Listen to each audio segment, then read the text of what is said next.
Olá, tudo bem com você? Eu espero que você esteja desfrutando da graça e da paz do nosso Senhor e Salvador Jesus Cristo.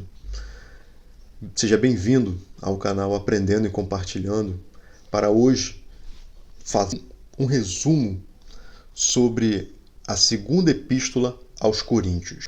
Vamos iniciar o nosso resumo pensando nos versículos que estão em 2 Coríntios, capítulo 1, verso 3 e 4, que nos diz o seguinte: Bendito seja o Deus e Pai de nosso Senhor Jesus Cristo, Pai das misericórdias e Deus de toda consolação, que nos consola em todas as nossas tribulações, para que com a consolação que recebemos de Deus possamos consolar os que estão passando por tribulações. Nesses versículos iniciais, a gente já percebe o apóstolo Paulo, em primeiro lugar, bendizendo o nome de Deus. Não é qualquer Deus, é o Deus, é o único Deus, o Pai de Jesus Cristo. E ele também é Pai das misericórdias. Misericórdia é Deus não dá aquilo que nós merecemos. Nós merecemos a morte, nós merecemos o inferno, nós merecemos coisas ruins porque somos pessoas que cometemos pecados. Então, diante de Deus, não somos justos, mas ele é misericordioso e enviou Jesus para morrer em nosso lugar e aí nos tornar justos diante dele, justificados por meio do sangue de Cristo que foi vertido por mim e por você na cruz do Calvário. E ele também é um Deus de consolação, que consola quando nós passamos por dificuldades. É isso que o apóstolo Paulo também está querendo dizer ali. Então Deus consola nas tribulações, mas para que Deus nos consola? Tem um objetivo, para que com a consolação que nós somos consolados, ou que recebemos de Deus, possamos também ajudar aqueles que estão passando por tribulações. Uma breve introdução é que essa epístola é uma epístola muito pessoal, talvez a mais pessoal de todas. O que estava acontecendo ali na igreja de Corinto? O apóstolo Paulo já tinha enviado a primeira epístola e as pessoas ali estavam contestando a sua autoridade apostólica, a sua autoridade de ministério. Falsos mestres estavam ensinando coisas erradas e dizendo que Paulo não era o apóstolo de verdade. Então, por isso foi necessário que Paulo revelasse ali para eles coisas íntimas, revelações que Deus deu a ele, em que outras cartas ele não vai falar, mas nessa carta ele vai comentar sobre essas coisas para que realmente ele pudesse defender o seu ministério, defender o seu apostolado, fazendo legítimo diante daquelas pessoas. Então ele abre o seu coração para aquelas pessoas, falando de coisas mais íntimas que aconteceram com ele. Bom, essa epístola também tem a mais completa instrução sobre contribuição cristã no Novo Testamento. Você vai ter ali no capítulo 8 e o 9 uma completa instrução sobre a questão da contribuição. Como fazer a contribuição, os benefícios dessa contribuição. Se a gente pudesse cunhar um tema para essa carta, poderíamos colocar assim: o ministério de Paulo, seus motivos, sacrifícios, responsabilidades e sua eficiência. O autor, não tem dúvida que é o próprio apóstolo Paulo. E aí a gente vai pensar sobre a ocasião da epístola. Ela foi escrita da Macedônia. A datação aí varia de 55 a 57. Ela é escrita um ano após a epístola de 1 Coríntios. Então Paulo, ele escreve essa primeira epístola de Coríntios, aos Coríntios, da cidade de Éfeso, e faz uma visita rápida e dolorosa a Corinto.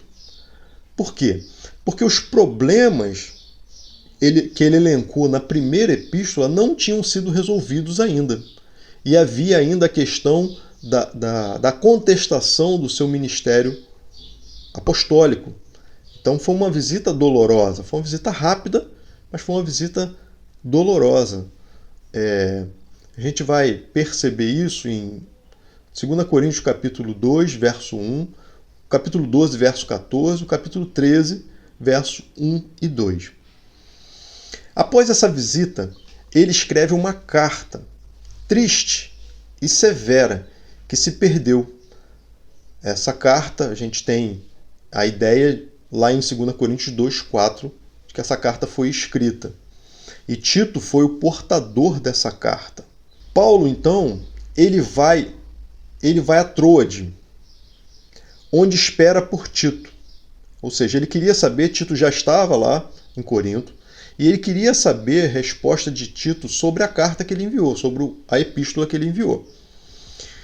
Então, ele espera ali por Tito em Troade, mas Tito não chega em Troade. E ele precisava de uma resposta dessa primeira carta. E aí ele não fica em Troade, embora 2 Coríntios vai falar ali que Deus abriu as portas em Troade para ele pregar o evangelho ali, mas ele ficou angustiado e ele queria saber notícias da primeira carta, mas por Tito, não encontrando Tito ali, ele parte para Macedônia. Quando ele chega na Macedônia, aí sim ele encontra com Tito. E ele tem boas notícias.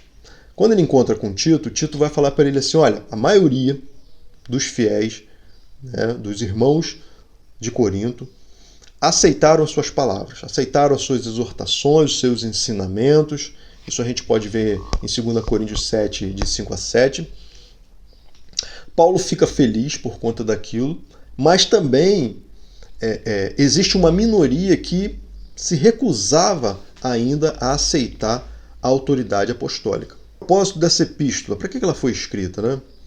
Ela foi escrita para consolar os membros arrependidos da igreja, para repreender a minoria rebelde que ainda existia, para prevenir contra os falsos mestres e para se defender contra os ataques dos falsos mestres ao seu ministério. Agora passaremos à estrutura e o conteúdo dessa epístola. Nós vamos dividir pelo menos em 6 tópicos, e cada tópico eu vou separar um versículo para a gente pensar.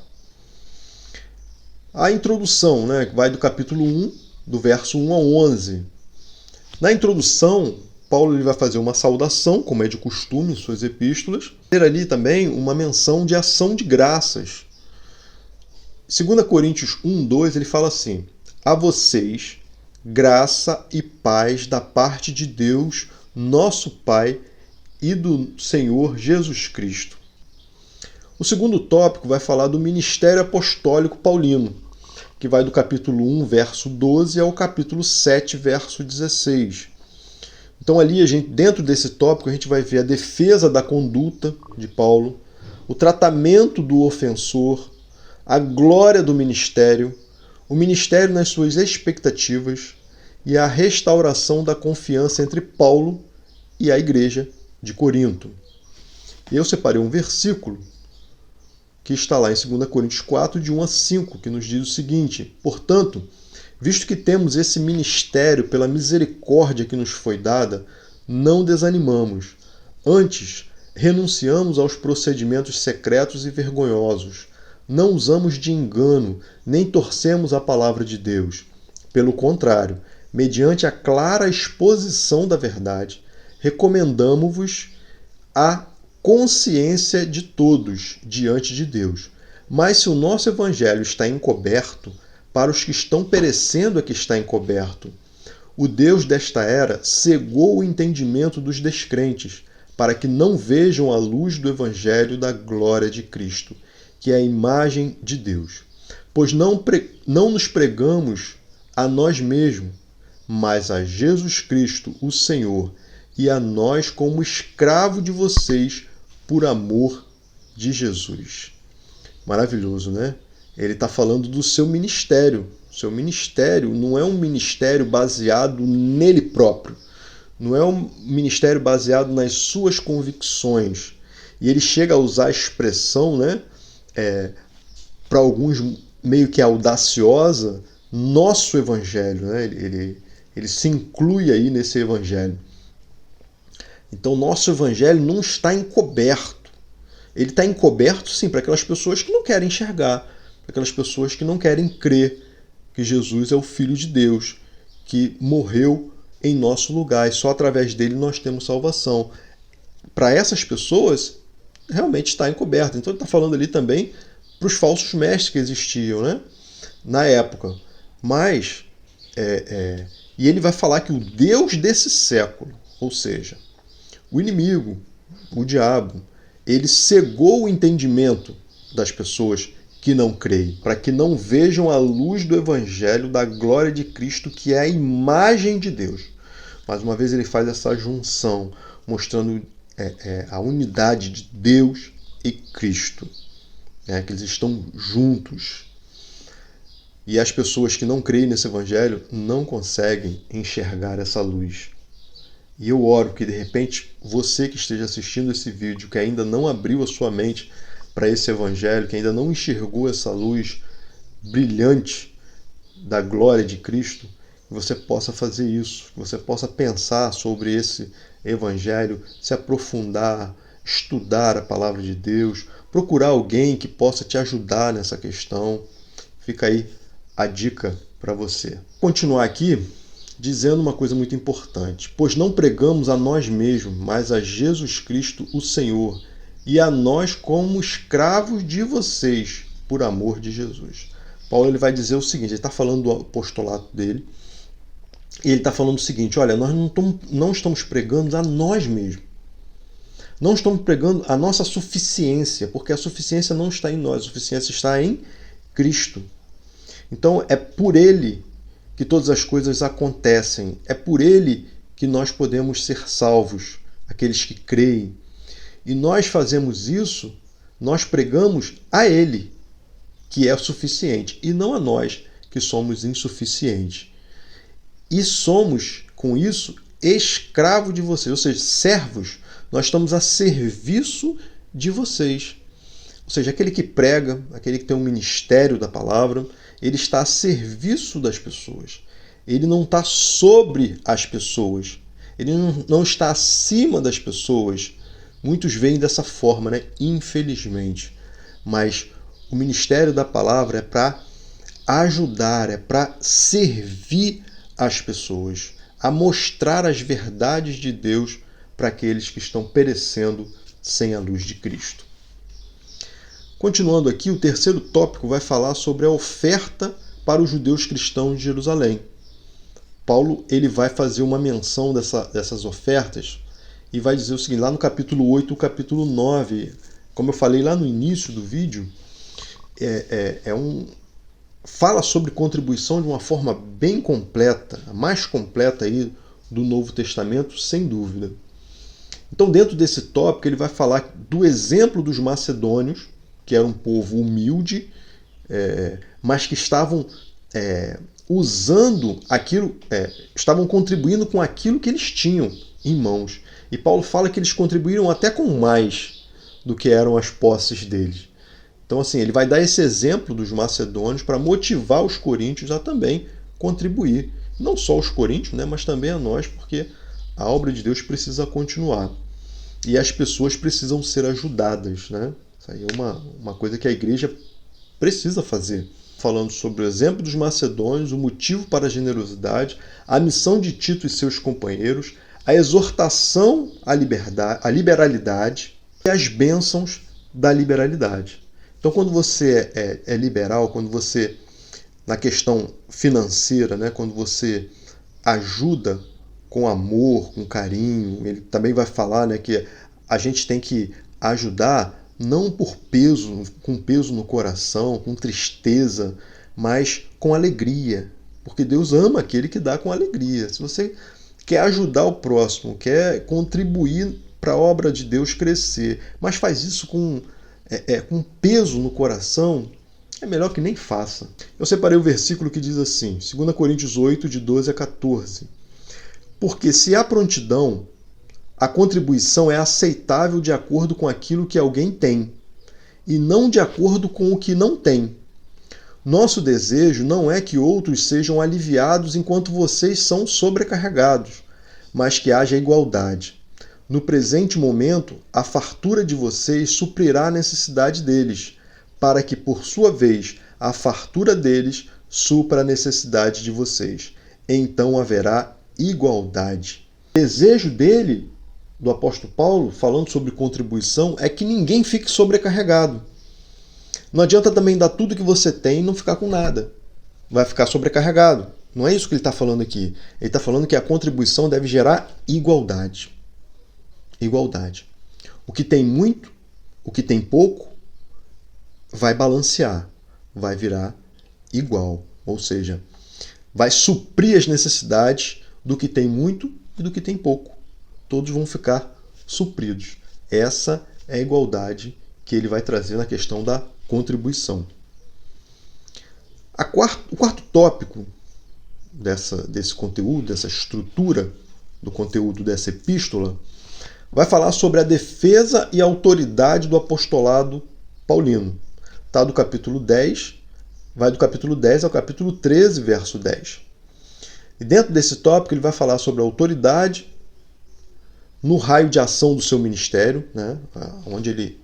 O que ele vai conseguir alcançar, as marcas do seu apostolado e as advertências finais. Eu separei um versículo que diz assim, está lá em 2 Coríntios 12, de 2 a 7. Conheço um homem em Cristo que há 14 anos foi arrebatado ao terceiro céu. Se foi no corpo ou fora do corpo, não sei. Deus o sabe. E sei que esse homem, se no corpo ou fora do corpo, não sei, mas Deus o sabe. Foi arrebatado ao paraíso e ouviu coisas indizíveis, coisas que ao homem não é permitido falar. Nesse homem me gloriarei, mas não em mim mesmo, a não ser em minhas fraquezas. Mesmo que eu preferisse gloriar-me, não seria insensato, porque estaria falando a verdade. Evito fazer isso para que ninguém pense a meu respeito mais do que em mim vê ou de mim ouve. Para impedir que eu me exaltasse por causa da grandeza dessas revelações, foi-me dado um espinho na carne, um mensageiro de Satanás para me atormentar.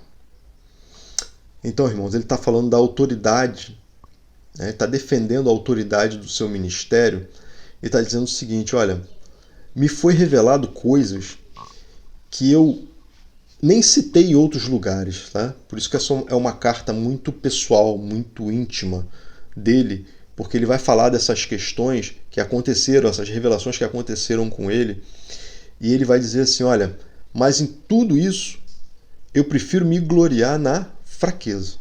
Mas eu tenho autoridade apostólica para falar para vocês, porque me foi revelado muitas coisas de Deus. E essas coisas agora eu estou passando para vocês. Então, mas eu prefiro, dizendo ele, eu prefiro me gloriar na minha fraqueza. Né? Para quê? Porque a excelência de Deus se mostra na nossa fraqueza. Porque o próprio apóstolo Paulo fala que quando nós somos fracos, aí que somos fortes. Por quê? Porque Deus pega a nossa fraqueza, a nossa limitação, trabalha sobre essa fraqueza e essa limitação para nos dar coragem para pregar o seu evangelho, para espalhar a sua palavra, fazer a sua grande obra através de nós. Mas nós precisamos nos gloriar na nossa fraqueza, porque se nós acharmos que somos fortes, aí a glória de Deus se vai. A gente começa a colocar a glória sobre nós. E a glória tem que ser de Deus, para Deus, porque dele vêm todas as coisas. É por isso que eu, sendo fraco, sou forte por aquele que me fortalece.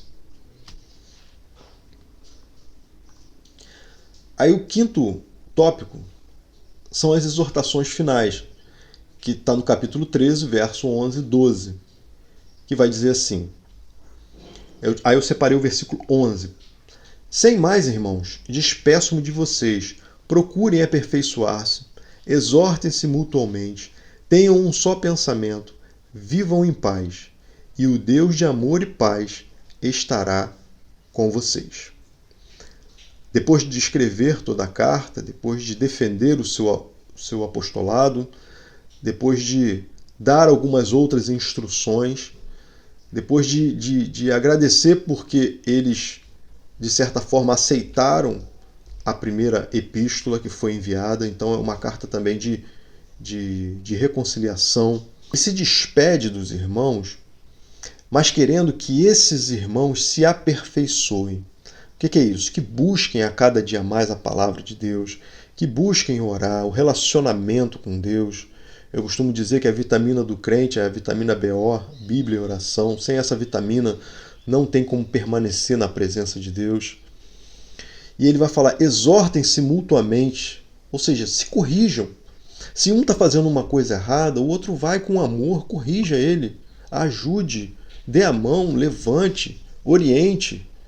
Né? E ele vai falar assim, tenham um só pensamento.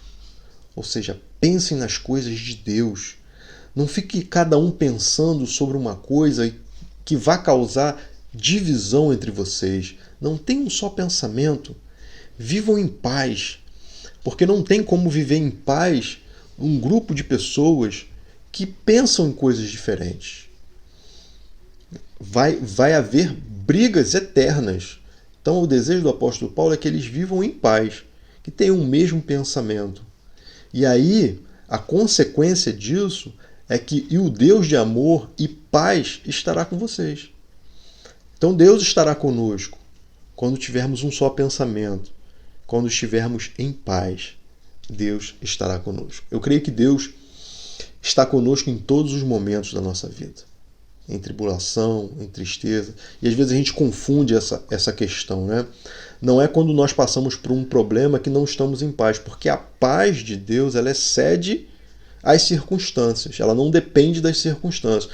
Você pode estar passando por um problema difícil na sua vida, de enfermidade, de briga, de separação, ou qualquer outro problema, e ainda assim está em paz com Deus. E por fim, a bênção apostólica. No versículo 13, capítulo 13, verso 13, ele vai dizer assim: a graça do nosso Senhor Jesus Cristo, o amor de Deus e a comunhão do Espírito Santo seja com todos vocês. Glória a Deus. Amém. Assim seja. A graça do nosso Senhor Jesus Cristo, o amor de Deus, novamente ele está dizendo, né? O Jesus Cristo de Deus e a comunhão do Espírito Santo. Olha aí, tudo que nós precisamos é ter essa certeza de que Cristo está em nós pelo amor de Deus e hoje com o ministério do Espírito Santo que habita dentro de nós, habita na vida daquele que crê em Jesus Cristo, esteja com vocês. Esse também é o meu desejo. É um desejo de que o Espírito Santo de Deus habite na sua vida. Que o Deus de toda a paz, o amor de Deus e a graça de Jesus Cristo esteja com cada um de vocês. Eu me despeço com essa palavra. Que Deus abençoe a sua vida em nome de Jesus. Amém.